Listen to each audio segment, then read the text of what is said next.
Hello students, today we are going to start our new chapter, our environment. Students, as you know that the immediate surroundings where we live forms our environment. And our environment includes physical surroundings like the air, water, soil and the living organism like the plants, animals, human beings and microorganisms like bacteria and fungi. Now, all the components of the environment are dependent on one another. They interact with one another and maintain the balance in the environment. So, Tinsley in 1953 described this self-balanced and self-sustaining system as the ecosystem. Ecosystem can be defined as a functional unit consisting of all living beings of an area and the non-living components of their environment interacting to form a stable system.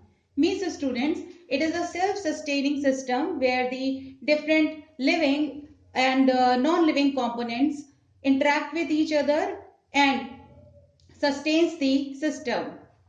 Now there are different types of ecosystems, natural ecosystems and artificial ecosystems. In the natural ecosystems, students, they are self-regulating ecosystems without any major interference by man. Means there is no intervention by the human beings. Whereas artificial ecosystems, they are man-made ecosystems created and maintained by the human beings. Examples of the natural ecosystems you can see here, the forest ecosystem, desert ecosystem, grassland ecosystem. Now they fall under the category of terrestrial ecosystems. Means these ecosystems occur on land. Next is aquatic ecosystems, which are found in water bodies like ponds, lakes, rivers, estuaries and oceans. So they include freshwater ecosystems like ponds, lakes, rivers, etc. And they include marine or the saltwater ecosystems, which includes oceans and seas. Then students, there are these artificial or man-made ecosystems. For examples, orchards, gardens, it could be your kitchen garden also, parks, crop fields and aquariums. Now let us discuss an example of an ecosystem which is known as the garden ecosystem. For example, here you can find a number of living components like plants, bees, butterflies, frogs, earthworms and birds, etc. And the non-living components like air, water and soil.